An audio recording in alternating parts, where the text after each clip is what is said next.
Dewa Obat Terkuat. Bab 187. Perasaan ini aneh dan tidak berdasar, tapi Lin Yi merasa seperti ini. Dia melirik ke arah Fang Long, apalagi yang kamu tahu. Nilaimu ditentukan oleh seberapa banyak yang kamu ketahui. Jakun Fang Long meluncur. Dia belum pernah melihat orang yang menakutkan seperti Lin Yi. Bahkan di organisasi laba-laba hitam, mungkin hanya sedikit yang memiliki kekuatan seperti itu. Laba-laba hitam menjebak para jenius dari seluruh dunia. Orang-orang yang berada di puncak setiap bidang pasti akan terlihat. Fang Long berkata, terutama mereka yang berada di lingkaran bawah tanah. Kenapa seseorang dari lingkaran bawah tanah? Entahlah, tapi setahu saya, keempat orang ini pernah menjadi anggota lingkaran bawah tanah. Dia menunjuk ke empat tuan yang dibunuh oleh Lin Yi. Itu semua yang aku tahu. Fang Long menarik napas dalam-dalam dan berkata, inilah nilaiku. Jika kamu ingin membunuhku, bunuh saja aku. Aku kalah. Setelah semua perhitungannya, dia tidak pernah berpikir bahwa dia sudah mewaspadai Lin Yi, tetapi dia tidak pernah berpikir bahwa Lin Yi akan sekuat itu. Tidak mungkin dia bisa menghadapi orang sekuat itu. Jika keluarga Fang memprovokasi orang seperti itu, mustahil bagi mereka untuk berdiri. Lin Yi meliriknya dan mengabaikannya. Karena mereka ingin menemukan orang yang tepat di lingkaran bawah tanah, maka saya akan menunggu mereka datang kepada saya. Setelah dia selesai berbicara, dia berbalik, masuk ke dalam mobil, dan pergi. Fang Long masih berdiri di sana, dengan Fang Hu di kakinya, yang sudah menjadi orang cacat.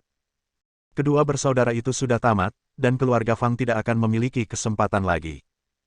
Tapi di bawah tata letaknya yang tepat malam itu, saya benar-benar kecewa. Kemunculan laba-laba hitam pada awalnya merupakan kesempatan bagi keluarga Fang, namun kini telah membawa kehancuran bagi keluarga Fang. Wajah Fang Long menunjukkan kesepian dan keengganan. Kenapa dia tidak membunuhku? Dia melirik Yang Rong. Karena kamu tidak pantas mendapatkannya. Yang Rong berkata dengan enteng. Dia memandang Fang Long, tidak banyak orang di Tianhai yang layak untuknya. Fang Long mengangkat kepalanya dan tersenyum pahit, akhirnya menerima nasibnya. Apalagi dia, bahkan para raksasa di utara pun tidak akan punya kesempatan jika mereka memprovokasi pria menakutkan seperti Lin Yi. Kehidupan keluarga Fang sangat buruk. Yang awalnya dia inginkan adalah organisasi laba-laba hitam. Fang Long memandang Yang Rong dan berkata, Tianhai kecil tidak bisa menarik perhatiannya sama sekali. Namun, tidak ada yang bisa memprovokasi organisasi laba-laba hitam. Bahkan orang kuat seperti Lin Yi sedang mencari kematiannya sendiri. Lin Yi memang sangat kuat, lebih kuat dari kebanyakan orang di organisasi laba-laba hitam, tetapi melawan organisasi dengan penyihir di semua area utama jaringan sebagai individu tidak diragukan lagi berarti memukul telur dengan batu. Anda salah. Yang Rong maju selangkah, Xiao Dao dan yang lainnya mengikutinya, dan aura sekelompok orang berubah seketika. Seperti sekelompok harimau, yang tiba-tiba terbangun, Fang Long merasa terkejut. Dia tidak merasakan momentum seperti ini sekarang, dan dia tidak percaya bahwa orang kecil seperti Yang Rong dapat memancarkan kepercayaan diri dan aura yang begitu kuat. Dia masih memiliki kita. Yang Rong menatap Fang Long, kami akan membantunya dan menyelesaikan semuanya. Jantung Fang Long bergetar hebat, seperti disambar petir. Dia menatap Yang Rong dan yang lainnya dengan kaget selama 10 detik sebelum dia tiba-tiba tersenyum sedih. Semoga saja. Dia perlahan mengangkat kepalanya, tiba-tiba mengeluarkan belati dari pinggangnya, dan langsung menyeka lehernya. Uff! Darah berceceran dan tubuhnya terjatuh. Pikiran terakhirnya adalah mengapa dia tidak memilih tanah Feng Shui yang lebih baik untuk dirinya sendiri sebagai makam sebelumnya. Dinasti ini adalah tempat dia meninggal. Pada waktu itu, di dalam mobil, Lin Yi tidak berkata apa-apa. Laba-laba hitam muncul, dan muncul dengan cara ini, yang sepenuhnya sesuai dengan tebakan sebelumnya. Gelar, yang mulia, terus bergema di benaknya. Entah kenapa, dia selalu merasa harus mengenal orang ini. Perasaan kuat ini membuatnya tidak mampu menahan amarah dan niat membunuh di dalam hatinya. Apa kamu baik-baik saja? Ye Xihan, yang duduk di kursi penumpang, tetap diam dan meringkuk ke samping, menatap Lin Yi dengan hati-hati. Melihat alisnya berkerut, dan sepertinya ada api yang menyala di matanya, aura dingin membuatnya merasa sedikit gugup. Saya baik-baik saja, Lin Yi berkata. Ketika dia sadar kembali, sepertinya Ye Xihan telah melihatnya ketika dia baru saja memulai. Dia menoleh dan menatap Ye Xihan, bagaimana denganmu? Aku sedikit takut. Ye Xihan menjawab dengan hati-hati. Ini adalah pertama kalinya dia melihat pemandangan yang begitu menakutkan, dan Lin Yi lah yang melakukannya. Maaf. Lin Yi berkata, saya tidak memperhatikan Anda. Setelah menemukan organisasi laba-laba hitam, Lin Yi memiliki niat membunuh, dan dia memiliki niat membunuh yang gila. Belum lagi Ye Xihan, dia tidak akan memperhatikan siapapun yang ada di sana, dia hanya ingin membunuh semua orang laba-laba hitam. Tidak apa-apa. Ye Xihan sedikit santai, dan Lin Yi meminta maaf pada dirinya sendiri, sepertinya telah kembali ke keadaan sebelumnya, aku hanya mengkhawatirkanmu, selama kamu baik-baik saja. Lin Yi mengangguk. Apa yang bisa terjadi padanya? 4 luka sampah tidak akan menyakitinya, dan bahkan 40 luka pun tidak akan ada bedanya. Apakah mereka punya dendam padamu? Ye Xihan bertanya dengan hati-hati. Dia sekarang 100% yakin bahwa Lin Yi di depannya jelas bukan anak laki-laki pengecut saat itu, tapi orang yang sangat luar biasa yang kejam dan tegas. Dia tampak seperti tokoh besar yang hanya bisa Anda lihat di serial TV. Kebencian. Lin Yi menyipitkan matanya sedikit dan tiba-tiba mengerem, langsung menghentikan mobilnya. Dia menatap Ye Xihan, matanya begitu tajam sehingga Ye Xihan sedikit takut. Dia tanpa sadar meletakkan jarinya di pegangan pintu. Meski begitu, dia tahu peluangnya untuk melarikan diri adalah nol. Sebenarnya, aku menemukan rumahku, orang tuaku. Tapi apa yang tiba-tiba dikatakan Lin Yi mengejutkan Ye Xihan. Apakah Lin Yi menemukan orang tua kandungnya? Tetapi mereka semua meninggal, dan seluruh keluarga terbunuh. Lin Yi berbicara dengan sangat tenang, tapi hati Ye Xihan seperti ombak yang bergulung, dia tidak pernah mengira hal seperti itu akan terjadi. Suatu detik dia bahagia untuk Lin Yi, tapi detik berikutnya, matanya berkaca-kaca. Apa yang lebih menyakitkan dari ini? Saya akhirnya menemukan orang tua kandung saya dan menemukan rumah saya, tetapi saya harus mengetahui berita seperti itu. Apakah mereka membunuhnya? Ye Xihan bereaksi. Lin Yi tidak berbicara, hanya mengangguk, tangannya tergeletak di kemudi, tinjunya mengepal, dan tubuhnya gemetar karena marah. Ye Xihan tidak berbicara. Dia terkejut karena Lin Yi menceritakan pada dirinya sendiri rahasia miliknya ini. Dia tahu bahwa dia baru saja melihat sisi berdarah dan Lin Yi di negara bagian lain. Lin Yi ingin melepaskan ikatannya, takut dia akan memiliki pikiran acak. Apa yang bisa saya lakukan untuk Anda? Dia bertanya. Rahasiakan itu untukku, jangan biarkan kakakmu mengetahuinya. Lin Yi berkata, satu-satunya orang yang dapat saya percayai sekarang adalah kalian berdua. Dia tahu betul bahwa selama dia terus mengikuti jalur lingkaran bawah tanah, cepat atau lambat Ye Qiansui dan Ye Xihan akan mengetahuinya. Apalagi jika mereka berdua mengetahuinya, akan lebih baik jika Ye Xihan mengetahuinya. Mentalitasnya dapat menanggungnya. Ye Xihan menatap Lin Yi dengan mata yang rumit, menjepit jarinya, penuh keraguan. Bab 188. Setelah beberapa saat, Ye Xihan mengangguk. Aku bisa merahasiakannya untukmu. Ada sedikit kekhawatiran di wajahnya, Lin Yi, tapi tahukah kamu bahwa kamu sedang mengambil jalan yang tidak bisa kembali? Jika kamu bisa membalas dendam, apa yang akan terjadi setelah kamu membalas dendam? Apa yang akan terjadi dengan hidupmu? Ye Xihan menarik napas dalam-dalam dan berkata, kamu tidak akan membiarkan kakakku menunggumu 6 tahun lagi. Lin Yi tertawa dan berkata, jadi, yang harus kamu lakukan adalah memberitahu kakakmu untuk tidak menungguku. Berdengung.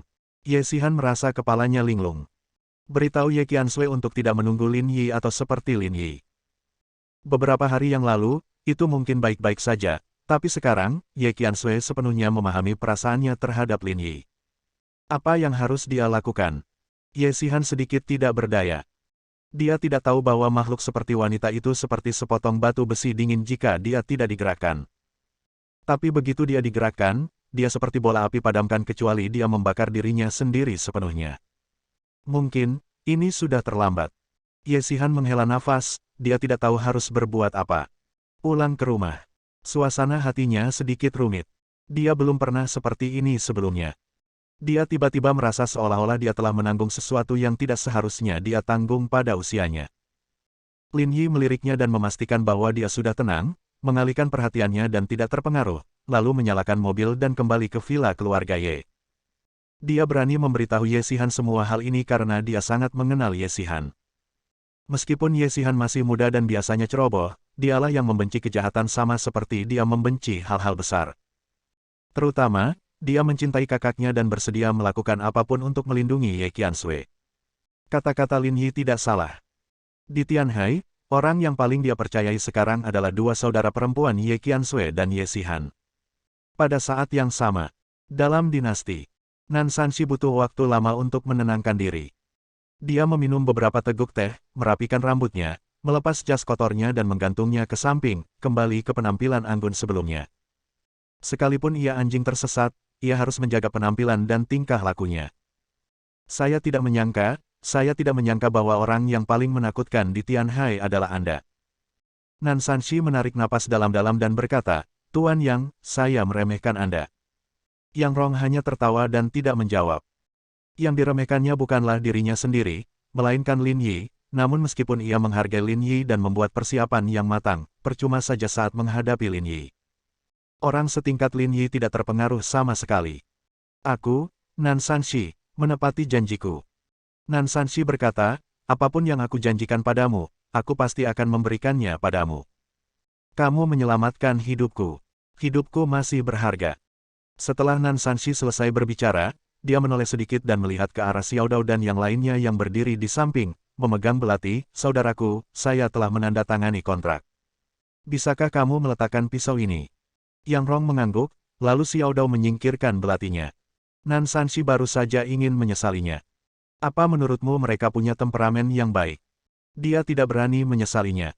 Saat dia melihat mayat Fang Long dan Fang Hu, dia mengerti bahwa dia tidak bisa menyesalinya. Begitu dia menyesalinya, dia mungkin menjadi mayat berikutnya. Dia dengan tegas mengambil pena dan kertas, menuliskan kontrak transfer, dan menyerahkan semua yang dia janjikan kepada Yang Rong sebagai imbalan atas nyawanya. Tuan Nan menepati janji Anda. Saya sangat menghargai Anda. Yang Rong tersenyum dan memandang Nan Sanxi, saya tidak tahu. Saya akan pergi ke ibu kota provinsi untuk berbisnis. Apa yang harus saya perhatikan? Ketika Nan Sanxi datang ke Tianhai, dia menanyakan pertanyaan yang sama kepada Yang Rong. Saat itu, Yang Rong menyuruhnya untuk tidak serakah saat berbisnis di Tianhai. Sekarang giliran Yang Rong yang bertanya. Nan Sanxi hanya tersenyum, menurutku orang-orang di ibu kota provinsilah yang harus memperhatikan sesuatu. Lin Yi, jangan main-main dengannya. Dia mengukir kalimat ini di dalam hatinya. Bahkan jika dia bisa kembali, dia tidak akan pernah memprovokasi Lin Yi.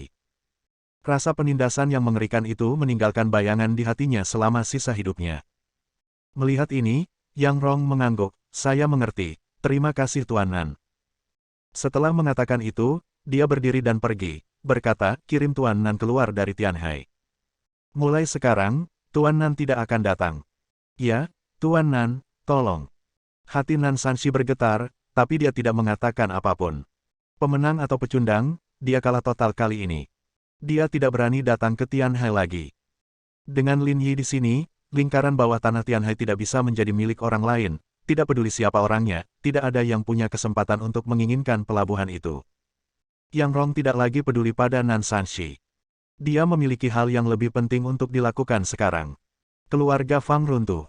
Ketika dua saudara laki-laki dari keluarga Fang meninggal, keluarga Fang runtuh total.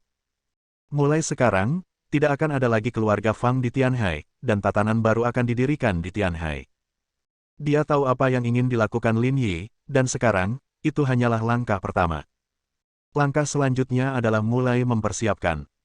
Memang benar, organisasi laba-laba hitam itu mungkin sangat kuat dan menakutkan, tetapi jika Lin Yi tidak takut, mereka tidak akan takut, dan mereka bahkan akan menantikannya. Yang Rong tidak pernah merasakan ada gen yang suka berperang di tubuhnya. Tampaknya tersembunyi di tulangnya, tetapi itu hanya diaktifkan oleh Lin Yi. Larut malam.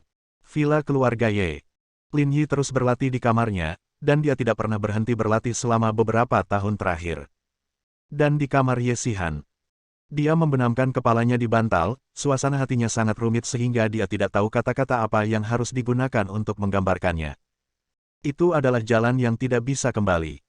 Dia tahu bahwa dia tidak bisa membujuk Lin Yi, bahkan jika dia mengikatnya dengan tali, itu akan sia-sia. Terlebih lagi, dia bukan tandingan Lin Yi. Tapi sekarang, Ye Qiansui sudah memahami perasaannya terhadap Lin Yi, bagaimana cara membujuknya. Dia benar-benar menjadi gila. Beberapa waktu lalu, dia mencoba yang terbaik untuk membuat Ye Qiansui mengerti bahwa dia menyukai Lin Yi, dan sekarang dia mencoba membujuk Ye Qiansui untuk menjaga jarak dari Lin Yi sebagai orang gila. Kamu benar-benar gila. Lin Yi, kamu bajingan, beri aku masalah yang sulit. Ye Xihan dengan panik melemparkan bantal itu ke tanah. Boom, boom, boom. Seseorang mengetuk pintu, tapi sebelum Ye Xihan dapat berbicara, pintu dibuka perlahan, dan Ye Qiansui berjingkat masuk. Melihat bantal jatuh ke tanah, dia mengambilnya, menepuk-nepuk debu, dan naik ke tempat tidur Ye Xihan. Kakak, kenapa kamu ada di sini? Ye Xihan sedikit terkejut, karena dia selalu menyelinap ke kamar Ye Qiansui untuk tidur. Ada yang ingin kutanyakan padamu. Ye Qiansui masuk ke dalam selimut dan menutupi hampir seluruh wajahnya, hanya menyisakan kedua matanya yang besar yang terbuka, seolah dia ingin menutupi wajah merahnya. Ada apa? Ye Xihan punya firasat buruk di hatinya. Itu benar. Ye Qiansui ragu-ragu sejenak, lalu tampak mengumpulkan keberanian. Aku sudah menemukan jawabannya. Aku selalu kurang berani menghadapi emosiku yang sebenarnya, tapi sekarang, aku punya keberanian. Dia menatap Ye Xihan dan merasakan pipinya sedikit panas. Katakan padaku, bagaimana aku harus mengaku pada Lin Yi? Bersambung.